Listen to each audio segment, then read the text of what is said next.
As much as chaos exists in the world, we too are also little vortices of chaos. And that is what can inspire us to not just shut down and say, well, I want it to be a different way.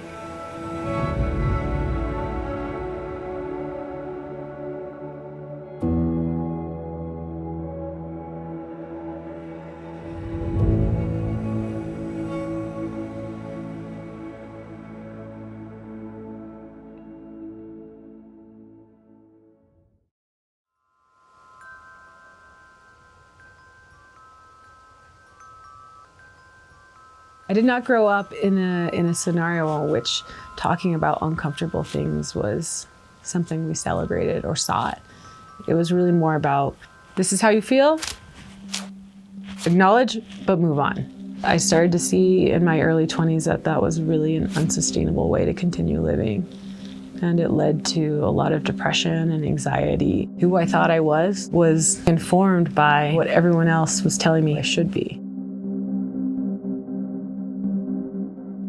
Opening the door of that possibility to ask yourself, like, what is that person that I want to be? Who am I? And I think it takes a very, very brave person to say, I might want to explore what this self can be.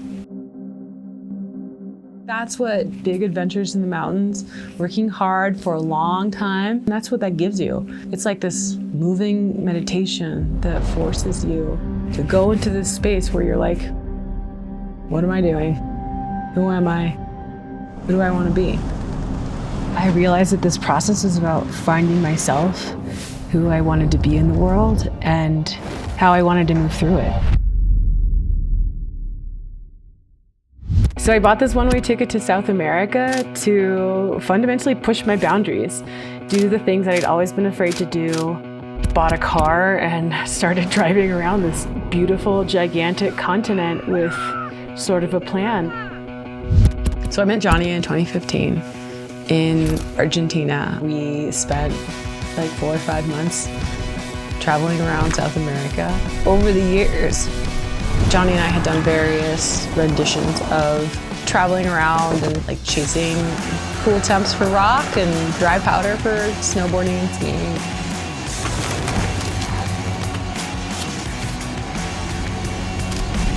I spent all this time traveling around North America and South America. I'm just like, heck yeah, bring it. And felt like I'm on top of the world and like, what's next? And then boom, I break my back. Fuck that shit. Excuse me. Don't do that. Don't break your back. This is where the real work began. I had to do a lot of the work that I had always really been afraid of doing. I can say this now after 2.5 years of therapy. It was like living in a dark cloud. And so much of that questioning like really hit me in more than an uncomfortable way. And I was really let down by a lot of people I thought were my friends. I felt very cast aside. When the pandemic broke out, we came here because it felt like the right thing to do. Every spring we plant a garden. That was the beginning of our learning to navigate what was a pretty uncomfortable space.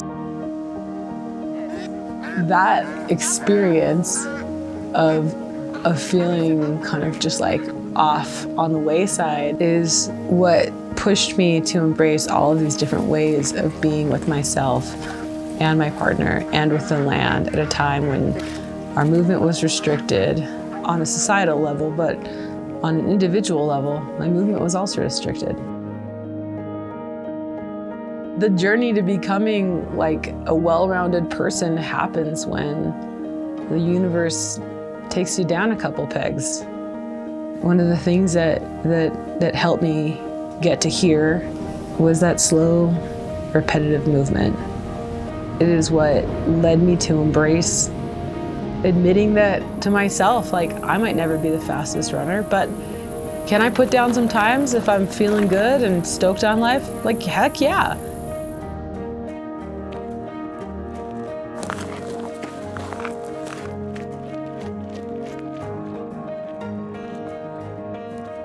so many ways, we are existing in chaos.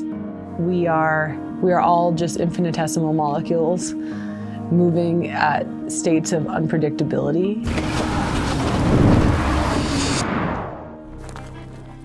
And a place like this, land like this, will always show you that there is more to be embraced and supported, whether that's a new building project, planting trees, or working on grapes, or harvesting tomatoes, or maybe a new route up a mountain.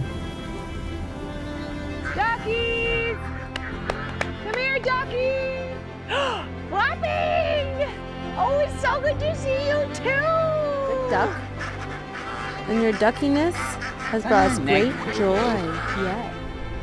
When you're on a long, fast-packing mission, there's nothing comfortable about it. Chaos will naturally and obviously happen.